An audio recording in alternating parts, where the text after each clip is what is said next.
तो प्रदेश की कांग्रेस सरकार अपने कार्यकाल का चौथा बजट बुधवार यानी कल पेश करने जा रही है। बजट में घोषणाओं की भरमार हो सकती है। अगले साल नवंबर-दिसंबर 2023 में विधानसभा चुनावों के चलते यह आखिरी बजट होगा, जिसके लिए पूरा समय मिलेगा। हालांकि 2023 में भी सरकार बजट पेश करेगी, लेकिन चुनावी साल होने की वजह से कुछ महीने का ही समय मिलेगा। ऐसे में हर वर्ग के मतदाताओं को खुश करने की कोशिश इसी बजट में की जाएगी। आखिर कैसे, देखिए इस खास रिपोर्ट में।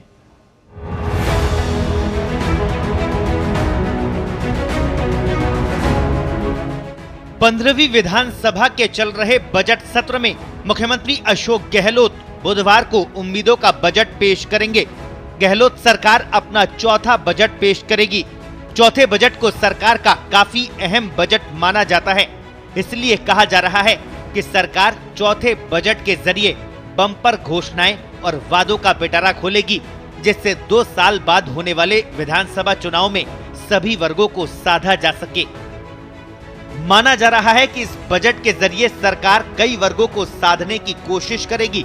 सूत्रों की माने तो सरकार बजट में संविदा कर्मी कर्मचारियों, शिक्षा सहायकों, मदरसा पैरा टीचर्स को नियमित करने की घोषणा करेगी। संविदा कर्मियों को नियमित करने का मामला कैबिनेट सब कमेटी के पास है और पूर्व में कैबिनेट सब कमेटी कई बार बैठकें कर नतीजे पर पहुंच चुकी है।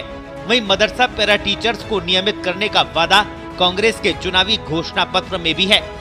बड़ी बात यह है कि केंद्र के 3 कृषि कानून भले ही प्रधानमंत्री नरेंद्र मोदी ने रद्द कर दिए हो, लेकिन कृषि कानूनों को लेकर किसानों में अभी भी केंद्र सरकार के खिलाफ नाराजगी बनी हुई है, जिसे भुनाने के लिए गहलोत सरकार ने तैयारियां शुरू कर दी है।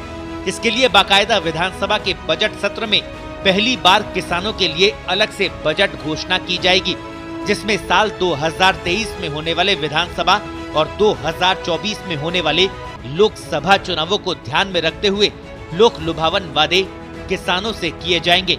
राजस्थान के इतिहास में ऐसा पहली बार हो रहा है जब विधानसभा में किसानों के लिए अलग से बजट घोषणा की जाएंगी।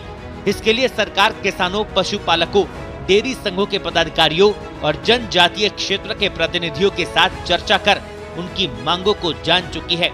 दावा किया जा रहा है कि कृषि बजट पेश करने से किसानों की समस्याओं का जल्दी समाधान हो पाएगा। क्षेत्रफल की दृष्टि से देश के सबसे बड़े राज्य राजस्थान में लोगों की आजीविका का मुख्य आधार कृषि और पशुपालन है, जिसे देखते हुए इस वर्ष से यहाँ अलग से कृषि बजट की शुरुआत की जा रही है। जानकारी के मुताबिक राजस्थान में लगभग 1,11,000 किसानों के खिलाफ उनकी जमीन कुर्की की प्रक्रिया चल रही है।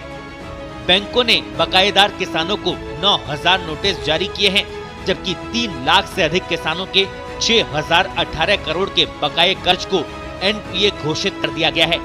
ऐसे में सवाल ये, क्या अलग कृषि बजट में राज्य सरकार इन कर्जों को माफ करने का ऐलान करेगी?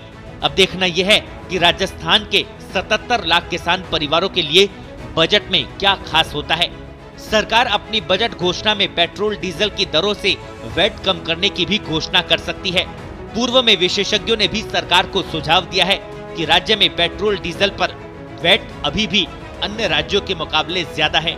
ऐसे में अन्य राज्यों के समान ही यहाँ भी पेट्रोल डीजल पर वैट कम किया जाए। भर्ती परीक्षाओं में धांधली के बाद गहलोत सरकार युवाओं की रडार पर है। ऐसे में माना जा रहा है कि साल 2023 में होने वाले विधानसभा चुनाव के मद्देनजर मुख्यमंत्री अशोक गहलोत युवा वर्ग को साधने के लिए बजट में बेरोजगार युवाओं के लिए भी बड़ी घोषणा कर सकते हैं। इसके तहत बेरोजगारी भत्ता बढ़ाने के साथ ही नौकरियों को लेकर मुख्यमंत्री कई घोषणाएं कर सकते हैं। दरअसल चौथे बजट की अहमियत इसलिए भी ज्यादा है क्योंकि 5वें और अंतिम बजट को चुनावी बजट माना जाता है और बजट घोषणा के बाद सरकार चुनावी मोड में चली जाती है। उन घोषणाओं पर ज्यादा फोकस और काम नहीं हो पाता। ऐसे में सरकारों के पास ले देकर चौथा बजट ही ऐसा होता है जिसमें वो अपना पूरा दमखम लगाती है, बड़ी बड़ी चुनावी घोषणा कर आम जनता को रिझाने का प्रयास करती है। स्पेशल रिपोर्ट, पत्रिका टीवी।